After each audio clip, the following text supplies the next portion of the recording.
ಶುಭೋದಯ ಮಕ್ಕಳೇ, ನಾವು ಕಳೆದ ತರಗತಿಯಲ್ಲಿ ವೀರ ಅಭಿಮನ್ಯು ಪಾಠದಲ್ಲಿ ಅಭಿಮನ್ಯು ದೊಡ್ಡಪ್ಪರಾದ ಭೀಮಸೇನ ಮತ್ತು ಧರ್ಮರಾಯರ ಪಾದಗಳಿಗೆ ನಮಸ್ಕರಿಸಿ ಆಶೀರ್ವಾದ ಪಡೆದು ಚಕ್ರವ್ಯೂಹವನ್ನು ಭೇದಿಸಲು ಹೊರಟನು ಎಂಬ ವಿಷಯವನ್ನು ತಿಳಿದುಕೊಂಡೆವು. ಮುಂದಿನ ವಿಷಯವನ್ನು ಇಂದಿನ ತರಗತಿಯಲ್ಲಿ ತಿಳಿಯೋಣ. ಈಗ ಪಾಠವನ್ನು ಆಲಿಸೋಣ. ದೃಶ್ಯ 2, ಸುಭದ್ರೆಯ ಅರಮನೆ. ಅಭಿಮನ್ಯು ತನ್ನ ತಾಯಿ ಸುಭದ್ರೆಯ ಪಾದಗಳಿಗೆ ಎರಗುವನು. ಅಭಿಮನ್ಯು: ಅಮ್ಮ, ಈ ದಿನ ನಾನು ಕುರುಕ್ಷೇತ್ರ ಯುದ್ಧದಲ್ಲಿ ಚಕ್ರವ್ಯೂಹವನ್ನು ಭೇದಿಸಲು ದೊಡ್ಡಪ್ಪಂದಿರಾದ ಧರ್ಮರಾಯ ಹಾಗೂ ಭೀಮಸೇನರಿಂದ ಆಶೀರ್ವಾದ ಪಡೆದು ಬಂದಿದ್ದೇನೆ. ನೀನು ನನ್ನನ್ನು ಹರಸಿ ಕಳುಹಿಸಿಕೊಡು. ಸುಭದ್ರೆ ದಿಗ್ಭ್ರಾಂತಳಾಗಿ: ಇದೇನು ಕಂದ, ನೀನು ಯುದ್ಧರಂಗಕ್ಕೆ ಹೋಗುವೆಯಾ? ಅಲ್ಲಿ ಚಕ್ರವ್ಯೂಹವನ್ನು ಭೇದಿಸುವೆಯಾ? ಅಭಿಮನ್ಯು: ಏಕಮ್ಮ, ಈ ಸುಭದ್ರಾನಂದನ ವೀರ ಅಭಿಮನ್ಯುವಿನ ಮೇಲೆ ನಿನಗೆ ಸಂದೇಹವೇ? ನನ್ನನ್ನು ಹರಸಿ ಕಳುಹಿಸಿಕೊಡಮ್ಮ. ಸುಭದ್ರೆ: ಆಗಲಿ ಮಗು. ಶ್ರೀಕೃಷ್ಣ ಪರಮಾತ್ಮನ ಕೃಪೆ, ತಂದೆಯ ಶೌರ್ಯ ನಿನ್ನಲ್ಲಿರುವಾಗ ಸಂದೇಹದ ಮಾತೇ ಇಲ್ಲ. ಜಯಶಾಲಿಯಾಗಿ ಬಾ ಮಗನೇ, ಹೋಗಿ ಬಾ, ನಿನಗೆ ಮಂಗಳವಾಗಲಿ. ಉತ್ತರೆಯ ಪ್ರವೇಶ. ಅಭಿಮನ್ಯು: ಬಾ ಉತ್ತರೆ, ಏಕೆ ನಿನ್ನ ವದನ ಇಂದು ಖಿನ್ನವಾಗಿ ಕಾಣುತ್ತಿದೆಯಲ್ಲ? ಉತ್ತರೆ: ಪ್ರಾಣಕಾಂತ, ನೀವು ಯುದ್ಧರಂಗಕ್ಕೆ ಹೋಗುವ ವಿಷಯ ತಿಳಿಯಿತು, ಅದಕ್ಕಾಗಿಯೇ ಈ ರೀತಿಯ ಖಿನ್ನತೆ. ಅಭಿಮನ್ಯು: ಚಿಂತಿಸಬೇಡ ಉತ್ತರೆ, ನಾನು ಈ ಯುದ್ಧದಲ್ಲಿ ಜಯಶಾಲಿಯಾಗಿ ಹಿಂದಿರುಗುತ್ತೇನೆ. ಧೈರ್ಯಗೆಡದೆ ನಗುಮುಖದಿಂದ ನನ್ನನ್ನು ಕಳುಹಿಸಿಕೊಡು.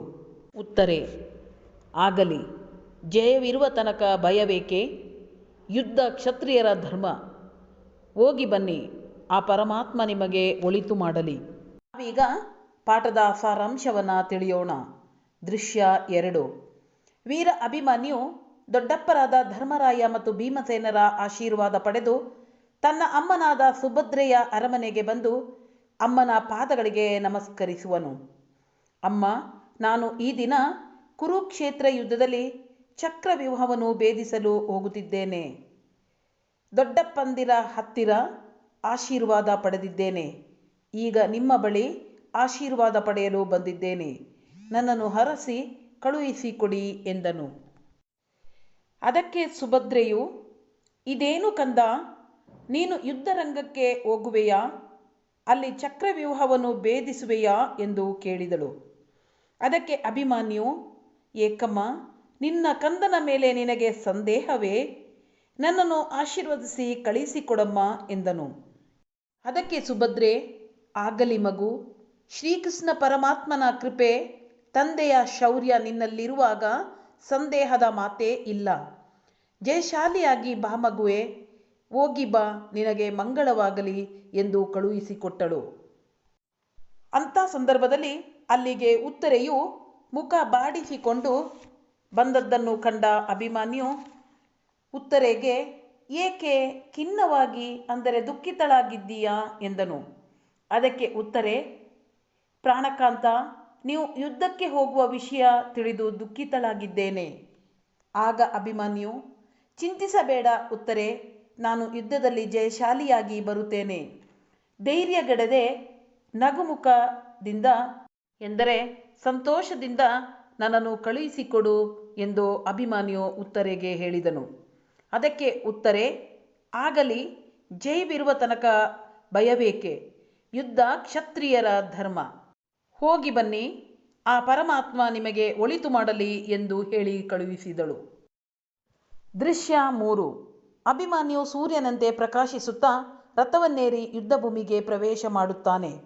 ಅಭಿಮನ್ಯು ಸಾರಥಿಯನ್ನು ಕುರಿತು: ಸುಮಿತ್ರ, ಆದಷ್ಟು ಬೇಗ ನನ್ನನ್ನು ದ್ರೋಣಾಚಾರ್ಯ ರಚಿಸಿರುವ ಚಕ್ರವ್ಯೂಹದ ಕಡೆ ಕರೆದುಕೊಂಡು ಹೋಗು. ಭೀಮನೊಂದಿಗೆ ಪಾಂಡವರ ಸೈನ್ಯವು ಅಭಿಮನ್ಯುವನ್ನು ನೆರಳಿನಂತೆ ಹಿಂಬಾಲಿಸಿ ಬರುತ್ತದೆ. ಅಭಿಮನ್ಯು: ಬನ್ನಿರಿ ಬನ್ನಿರಿ, ಒಬ್ಬೊಬ್ಬರಾಗಿ ಬನ್ನಿ. ನಿಮ್ಮನ್ನೆಲ್ಲ ತರಗೆಲೆಗಳಂತೆ ತೂರಿ ಯಮಪುರಕ್ಕೆ ಕಳುಹಿಸುತ್ತೇನೆ. ದ್ರೋಣ, ಕರ್ಣ ಹಾಗೂ ಇತರ ಕೌರವ ಸೇನೆ ಸೇರಿ ಅಭಿಮನ್ಯುವಿನ ವೀರಾವೇಶ ನೋಡಿ ಆತನನ್ನು ಮುಗಿಸಲು ತಂತ್ರ ಹೂಡುವರು. ವೀರಾವೇಶದಿಂದ ಹೋರಾಡುತ್ತಿರುವಾಗ ಕೌರವರು ಹಿಂದಿನಿಂದ ಬಂದು ಅಭಿಮನ್ಯುವಿನ ಕೈಗಳನ್ನು ಕತ್ತರಿಸುವರು. ಅಭಿಮನ್ಯು: ರಣಹೇಡಿಗಳೇ, ತಾಯಿಯ ಹಾಲುಂಡ ಯಾವುದೇ ಕ್ಷತ್ರಿಯ ಈ ಕೆಲಸ ಮಾಡಲಾರ. ವೀರಾವೇಶದಿಂದ ಎದುರಿಸಿ ಹೋರಾಡಿ ಸತ್ತು ಸ್ವರ್ಗ ಸೇರುವುದನ್ನು ಬಿಟ್ಟು ನರಕದ ದಾರಿ ಹಿಡಿಯುತ್ತೀರಾ? ನಿಮಗೆ ಧಿಕ್ಕಾರವಿರಲಿ. ದುರ್ಯೋಧನ: ಸೈಂಧವ ರಾಜ ಬಿಡಬೇಡ, ಹೊಡೆ. ಕರ್ಣ, ಜಯದ್ರಥ, ನೀವೆಲ್ಲರೂ ಅವನ ಮೇಲೆ ಒಟ್ಟಾಗಿ ಬೀಳಿರಿ. ಅಭಿಮನ್ಯು ರಥದ ಚಕ್ರವನ್ನು ಕೈಯಲ್ಲಿ ತಿರುಗಿಸಿ ವೀರಾವೇಶದಿಂದ ಹೋರಾಡಿ ವೀರಮರಣ ಹೊಂದುವನು. ಮಕ್ಕಳೇ, ನಾವು ದೃಶ್ಯ 3ರಲ್ಲಿ ಚಕ್ರವ್ಯೂಹವನ್ನು ಭೇದಿಸಲು ಹೋದ ಅಭಿಮನ್ಯು ಕೌರವರ ಕುತಂತ್ರದಿಂದ ಹೇಗೆ ವೀರಮರಣವನ್ನು ಹೊಂದಿದನು ಎಂಬ ವಿಷಯವನ್ನು ತಿಳಿದುಕೊಂಡೆವು. ಮುಂದಿನ ವಿಷಯವನ್ನು ಮುಂದಿನ ತರಗತಿಯಲ್ಲಿ ತಿಳಿಯೋಣ. ಧನ್ಯವಾದಗಳು.